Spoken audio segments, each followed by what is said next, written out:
I always thought architectural terminology was pretty weird, but also pretty interesting. Like, there's tons of different terminologies. A lot of them come from like Latin or French, but also a lot of them, they're fairly esoteric. And so a lot of times, like if I'm trying to specifically look up references for specific aspects of architecture, again, like I mentioned with like staircases and whatever, there will be things like that. Like I will remember some of the terms, but a lot of times there's most of them I have to look up again because I'll forget them. But there's shit like that, right? Like a compound arch, um, where it's basically multiple archways that are kind of like inside each other, and usually they're you know kind of in the Z axis, narrower than each other. I don't know really how to describe it, but there's other stuff like a soffit or whatever. Or maybe it's French. Maybe it's supposed to be soffit or fucking whatever. You know, mon dieu, mes amis, parlez-vous français?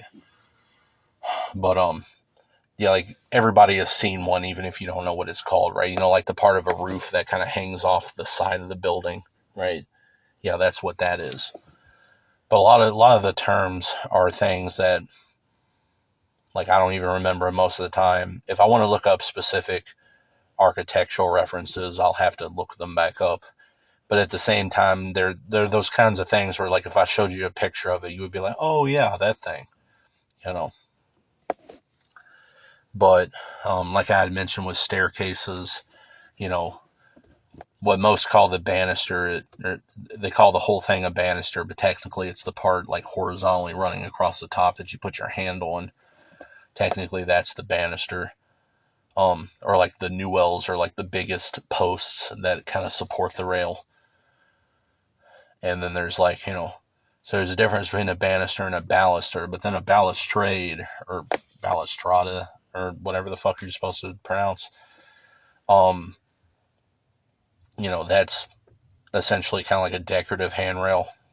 I don't know. It's just so many terminologies, but that's also kind of what's cool about it, right? Like computer type jargon is kind of interesting sometimes. And I don't know, a lot of it is just, if you ask me, needlessly confusing. And one of the channels I was watching, or the comments of their video I was looking at, um, I saw these dudes arguing about uh, the difference between memory and storage or whatever. And I was like, holy fuck, like, I used to get paid to work on computers, and it's just so painful to see motherfuckers talking about technological stuff that they really don't understand what they're talking about, right? And it's sort of like video compression or I don't know, lots of different stuff. It's like you could tell like whether or not somebody just Googled the stuff based off of what they say, right? Or even like what they don't say, you know, like Threat Interactive or Linus Tech Tips or whoever the fuck it is, anybody that tries to describe anti-aliasing, that's a big one for me because it's one of my fascinations. That's the weirdo that I am. I'm fascinated with anti-aliasing and video compression and like staircases or whatever. But when I see people try to describe anti-aliasing and the way that they describe it is, oh, it smooths the edges, it's like, no, that's not what's happening. But it's just ways that you can tell somebody like pretty much doesn't know what they're talking about. But a lot of these distinctions are really just arbitrary, right? Like the broad distinction between memory and storage is that storage is slower and permanent, right? Or like disk with a K versus disk with a C. Generally, disk with a C means optical media, disk with a K means magnetic storage. Who the fuck even really has CDs or like actual hard disks anymore, right? But a lot of these are sort of like stranded metaphors, they call it. Like even basic shit like file, desktop, all this other shit was just ways to try to relate the concepts to physical desks and shit, in the past. Or like save icons being a floppy disk, and it's like, dude, I haven't even seen one of those in over 20 years. Pretty sure the last PC I had with a floppy disk was really my first PC in '04, and the one I built in it was '07 or '08, the Q6600 build, Intel Q6600. I had this big ass, it was a Cooler Master ATCS 840 full tower case. The whole front of it was just drive bays. Because back in the day, I had at least 2 or 3 disk drives, including a Blu-ray burner. But my point being, that thing had it had a floppy disk, like a floppy drive cutout, like a lot of old cases had. I didn't fucking use it, right? Like near the end, most of the time, you would get like all-in-one media card readers that fit in that slot, right? But I've worked on computers with RAM bus memory that have ISA slots, AT cases, not even ATX, AT. But there's shit like that. That's another thing. What does ATX stand for? AT extended. Okay, well, but what does AT stand for? Nobody knows. Like, it's probably just 2 random letters, IBM came up with just to designate the form factor when they made the literal original PC. Nobody knows for sure if it's even supposed to mean anything. But it's all just arbitrary. And I see the value in having different terminologies, but a lot of times it's like, what are you even supposed to look for, right? And a lot of people, they won't look up glossaries or whatever. But as I mentioned with, you can tell individuals when they just Googled something. That's why if I ever do it, I'm explicit about it. So that one post I wrote about architectural stuff, I indicated the fact that I had to look up the terminology, because I don't remember all the terms either, but I wanted to be specific about the stuff I'm talking about. And if you look up the terms, you'll find what I mean. And, if you just, bookmark the page of a glossary or shit like that, it can be pretty useful when you're looking for architectural references, but also at the same time, words can be useful ways to kind of codify ideas. It's kind of like a Platonic interpretation of language, isn't it? Language is a way to codify thoughts or whatever fucking philosophical bullshit.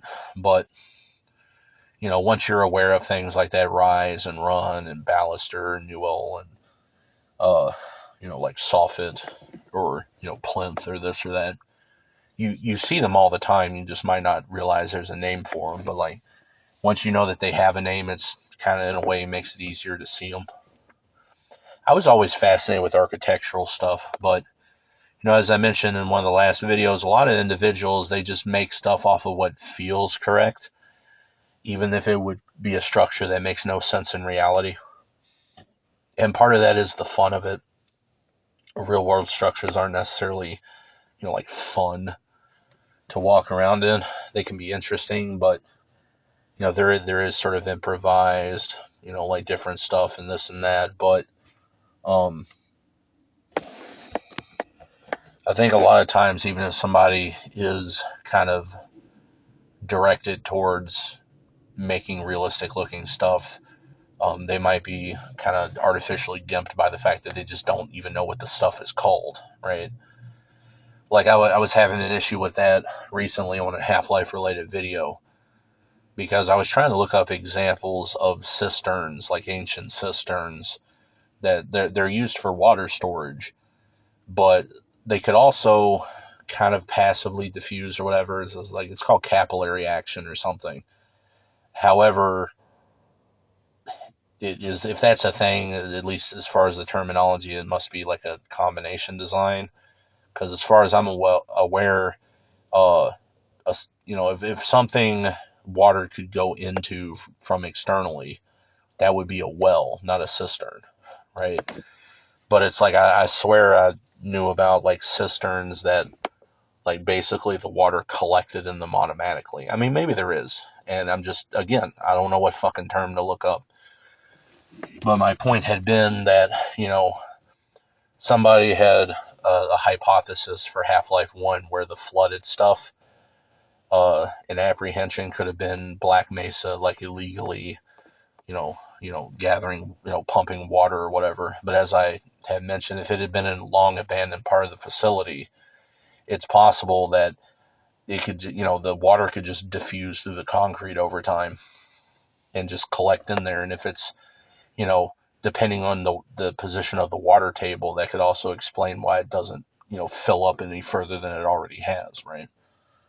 But yeah, I don't know. There's just a lot of stuff like that where there's these kind of specific esoteric terminologies that I think the language aspect of that can be part of the kind of limitation. And of course, sometimes knowing too much about different stuff like that could make some individuals feel limited. That's never been a thing for me. It's just a way for me to know kind of better to try to represent what I'm trying to get across. Sort of like music theory. A lot of people learn music theory and then their music gets worse because they see music theory as a set of rules. I never thought of it like that. But a lot of individuals don't know anything about city design or building design.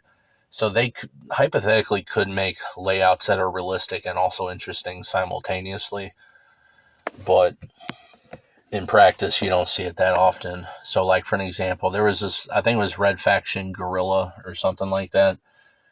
Like supposedly the physics system was so realistic that the level designers had to learn actual architectural design because otherwise the buildings they made were just falling over all the time. So that, like there's applications for that. I'm not super concerned about it in the maps of others, but generally I've always been so fascinated with shit like that that I try to replicate it fairly accurately, or at least try to make some combo. But different building codes and shit like that, not only do they vary place to place and even by the time period, the same location can have buildings that are totally disparate on that. And, think of how limiting that could potentially be if it's like, oh, this building is in XYZ place, so I got to make the stairs look exactly like this, or like whatever. I think not only is like the knowledge either inaccessible or incomprehensible to most, I think a lot will just kind of be,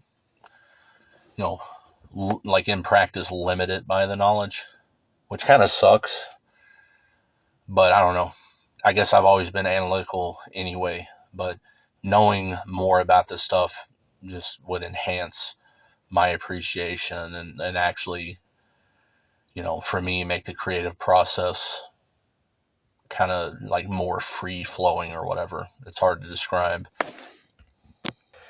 But if you're into level design and you want to have fun or at least just kind of expand your knowledge or test your abilities or whatever, try to do stuff that's like building code compliant or like city design, like actual city planning type stuff, like make cityscapes that actually make sense in reality and this and that. And like for me, I've been unironically enjoying those elevator, channels that I've found. I might look up some staircase related channels. The last time I had really done any sort of, kind of level design inspiration, picture or video gathering was like a couple years ago. I downloaded a bunch of pictures of staircases off the internet, you know. There's some architectural terminology like that probably almost everybody is aware of, like for an example, a stoop, like, basically an exterior staircase, like different shit like that.